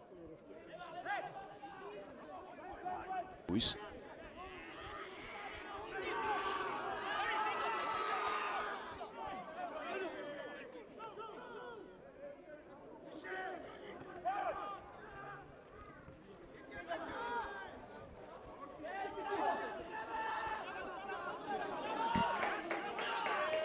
Tatra míč uhájela, může pokračovat na levou stranu, ale v zápětí přišla technická chyba Lopetyho.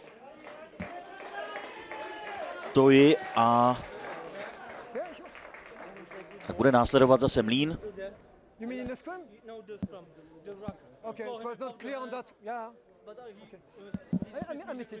Byl tam předtím docela hezký takzvaný podhoz, taková krátká zpětná přihrávka v podání Krištofa Berounského na Lukáše Honera. snaha Tatry vyhnout se těch míst, kde ta obrana většinou bývá nejpevnější, to znamená ty 2-3 hráči kolem raku, ale hrát kolem nich, zase rozběhat vyškovskou obranu, dostat to do rychlosti a využít té únavy.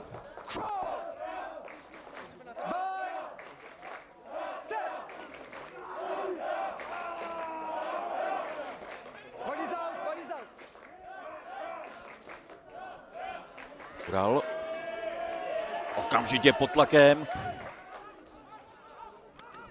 Pytela. No, Vida vyplaval. Toho soubuje hned s několika Tatrováky. Ještě posunul hru o pár metrů.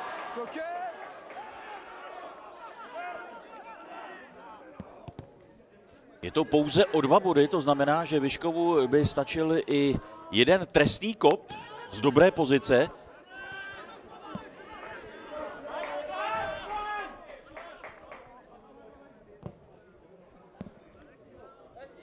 Martin Kovář posílá míč do autu na podzim.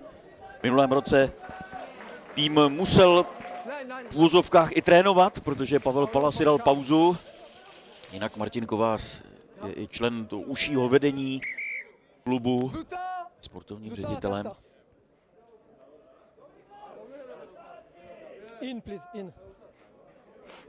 Je to jeden z těch hráčů, kteří i přesto, že stále hrajou na vysoké úrovni, tak dělají spoustu práce pro svůj klub, podobně jako třeba Honza Číček v Přelouči. Dominik Haderer se vrátil zpátky, takže Tatra také v 15.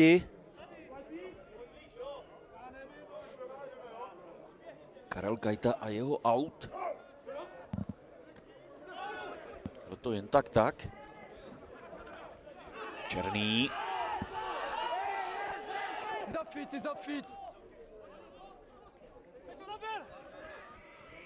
Honer má řadu zkušeností, stejně jako Berounský. Je ta důležitá osa.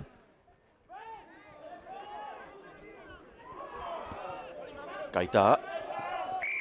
Na Mlynáře hodně dynamický. Ale ta přihrávka směřovala dopředu. A to není povoleno v rugby.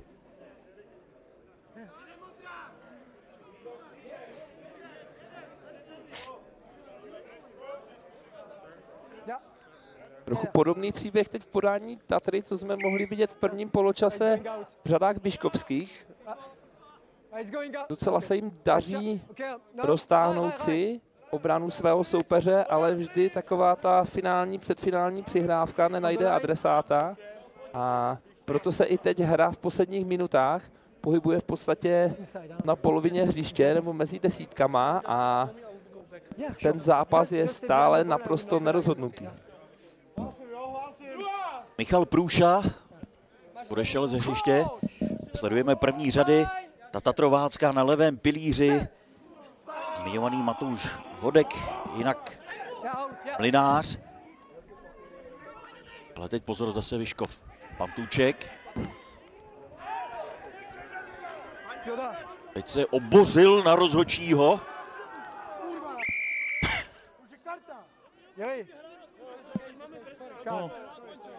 No neměl by se takhle vyjadřovat. Slušně se bavíme, jsem rád, že jsem to mohl říct. Navíc ani není kapitán, takže je to hodně na hraně. Tady se pojďme podívat.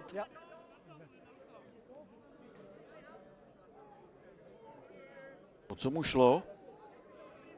Signalizoval, že tam jeden z bránících hráčů mu sklepl tu přihrávku, šáhl do ní, což bývá i často oceněno žlutou kartou, ale tady i z toho opakovaného záběru to nebylo až tak evidentní.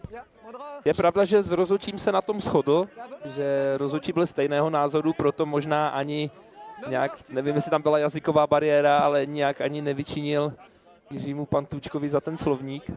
Zblokovaná přihrávka, tak mě napadá Česlin Kolbe ve finále, jak šel na posledních 10 minut zápasu.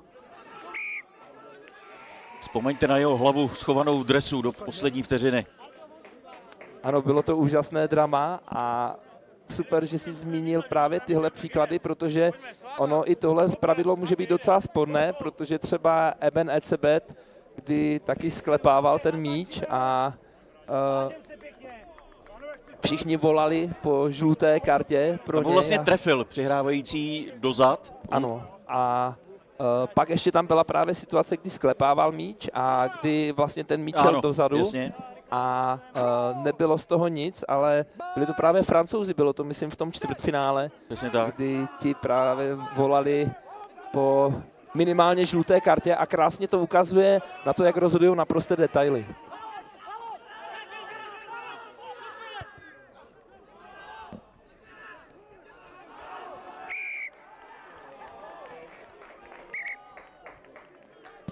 No, byl to těsný aut asi kvůli tomu podklouznutí, jinak...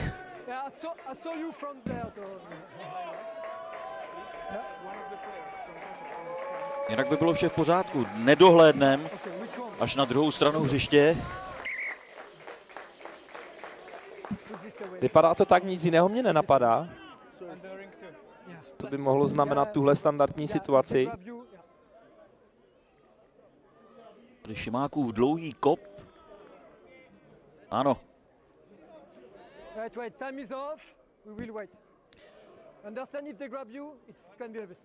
Rozhodčí čas zastavil. Když se dívám na světelnou tabuli, tak tam je 78. minuta, takže budeme tak nějak plus minus. Berounský, Oner, hezky do pohybu. Karel Berounský, 1-1, má dostatečnou podporu Ujsovi, ale míč vypadl, takže nemůže po druhé skórovat v zápase. To byla velká šance rozhodnout. Tatra teď skvěle zaútočila do toho zranitelného místa po všech standardkách, do toho území mezi rodníky a útočníky, kde opravdu není jednoduché se dostat a vyplnit ten prostor. A viděli jsme přeci jenom, už se nám zápas chýlí ke konci, tak teď je potřeba přiznat vyškovským rodníkům, že tam byli pozdě.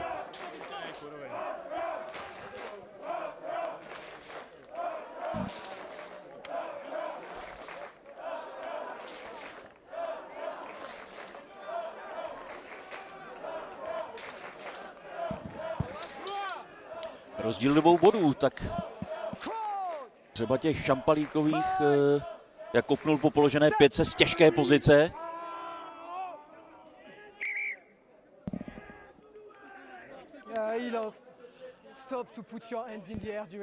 Ale ještě není konec. Ale už teď se můžeme pochválit, že ta prognóza o vyrovnaném zápase nám vyšla. Možná ta o vyčerpanosti Vyškova nebo o hodně lepší fyzické připravenosti Tatry tolik ne.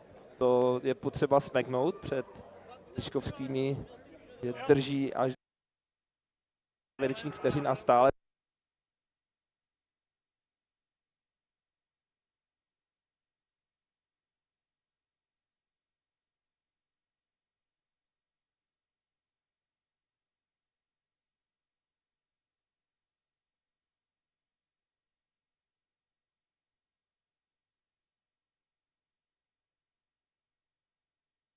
Move, no, ball is here, it's okay, ball is here.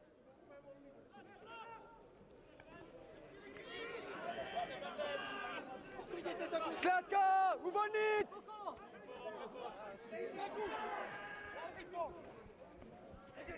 Tatra teď samozřejmě ví, co musí dělat. Udržet Vyškov co nejdále od vlastního brankoviště.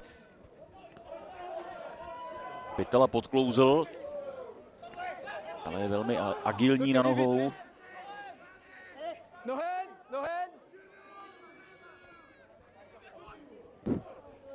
Pantůček dobře vycukal svého soupeře. Vyškov žije. Soural výborně. Míč uchoval naživu. Pitela v dalším hraku. Pantůček na nic nečeká a jde sám. Podívejte se, jak nádherně prošel přes mohutného Lopetyho Toju.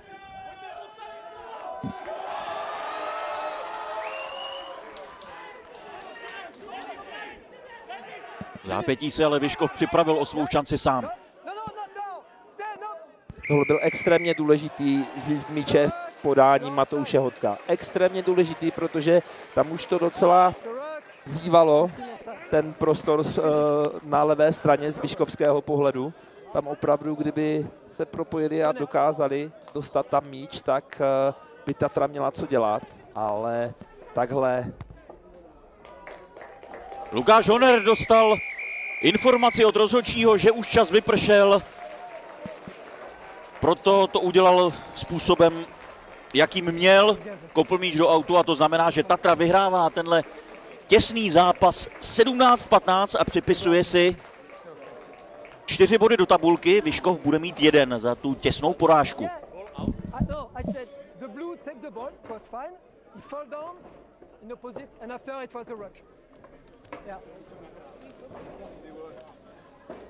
Viděli jsme opravdu zajímavý, dramatický match.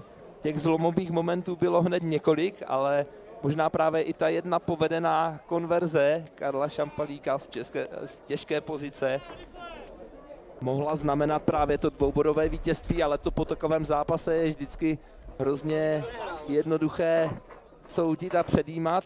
My se těšíme, že se dozvíme i od aktérů tohoto zápasu, jejich názory, tak jak jsme mohli slyšet hodnocení v podání hlavního rozhodčího, který hráčům poděkoval za tento zápas a za dobrou disciplínu, kterou předvedli v tomhle zápase. Je to samozřejmě kruté z optiky vyškovských, protože po tom prvním kole, kde prohráli o 1 jediný bod, kopem z poslední akce, podání Petra Číška, dropem, který se nevidí zas tak často, tak teď je to porážka o 2 body. V tom minulém kole dokázali zvítězit brněnské Kleci na Dragonu, připsali si cenné vítězství 24-17, ale i tak uvidíme, jak nám dopadnou další zápasy dnešního kola extraligy a jak to celkově zamotá kartami.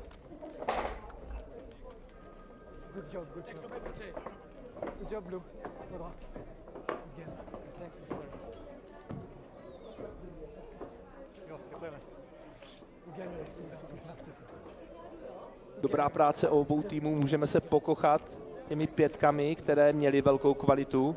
Vždy to bylo po souhře celého týmu, kdy se tomu danému týmu podařilo dostat své rivaly pod tlak a přehrát je.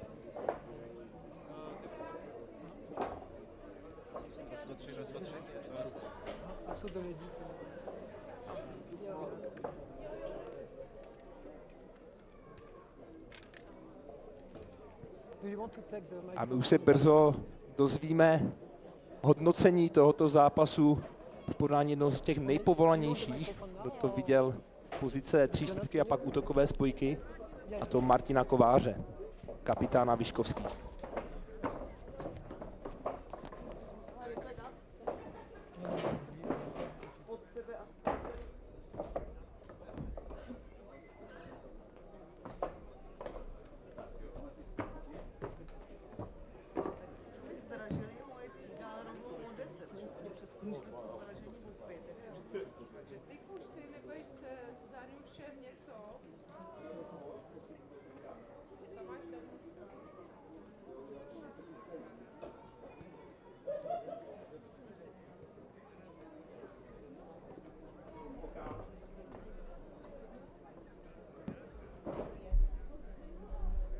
Na hřišti také Tatra ukazuje svoji soudržnost, ale Černý mrak ze Smíchova dokázal tenhle match dotáhnout do vítězného konce a spravit si chuť, protože v tom minulém kole s Pragovkou to pro ně byla tak trochu lehce.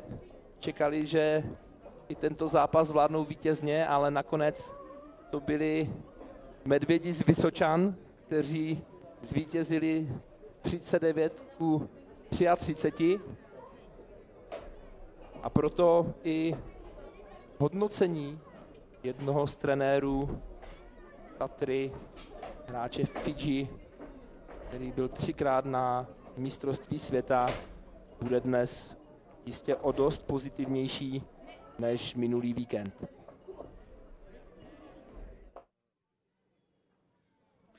Martin Kovář, kapitán Vyškova, nakonec o pouhé 2 body, tak co rozhodlo?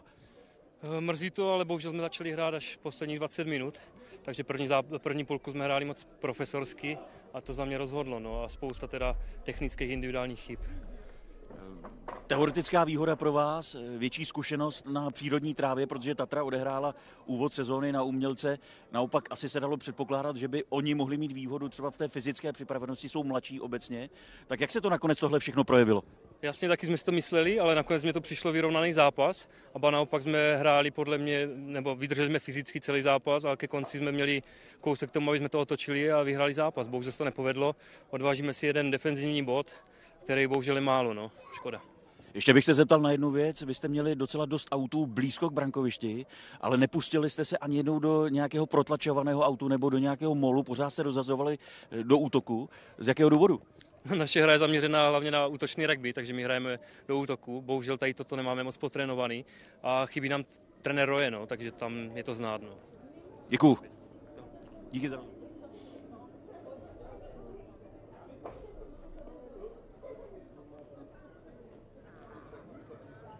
Martin Kovář jasně a stručně zhodnotil ten zápas. Na jeho hlasu i v očích bylo patrné zklamání, samozřejmě z toho výsledku a z toho, že Vyškov si odváží jen 1 bod. Nedokázal dát ty kýžené 4 pětky, které by znamenaly bonusový bod a v tomhle zápase i nakonec vítězství, protože zas tak vysoké skóre, jako třeba na těch předchozích zápasech na markétě, jsme tentokrát neviděli. Bylo zajímavé slyšet i z jeho úst to rozhodnutí, které ovlivnilo tento zápas do značné míry, ale teď se pojďme dostat ještě jeho rivalu z Tatry ke Karlu Šampalíkovi.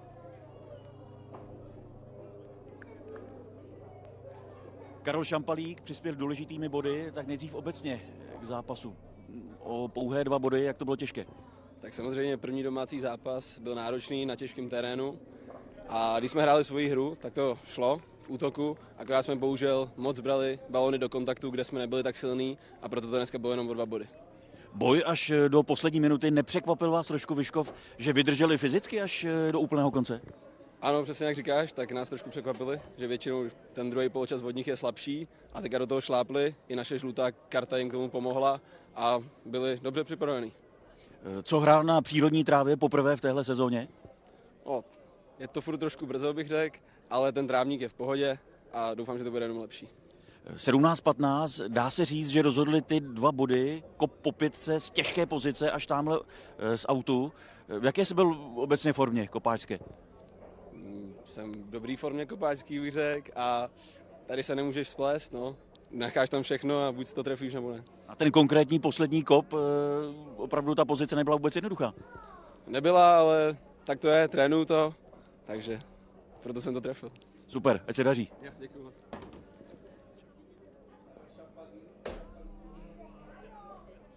Karel Šampalík junior velice sportovně vysekl i poklonu Vyškovu za to, jak tým z Moravy byl celý zápas ve hře a jak měl pořád příležitost vlastně jedním jediným kopem ten mač otočit. Nestalo se tak, ale myslím si, že tenhle zápas byl další úžasnou pozvánkou na rugby a další zápasy, které vám nabídneme, a už příští týden se můžete těšit na zápas reprezentace proti Švýcarsku, který může znamenat přiblížení našeho národního týmu k vysněnému postupu do úrovně Rugby Championship. Takže se s vámi teď z Tatry ze Smíchova loučíme a budeme se těšit zase příště u rugby.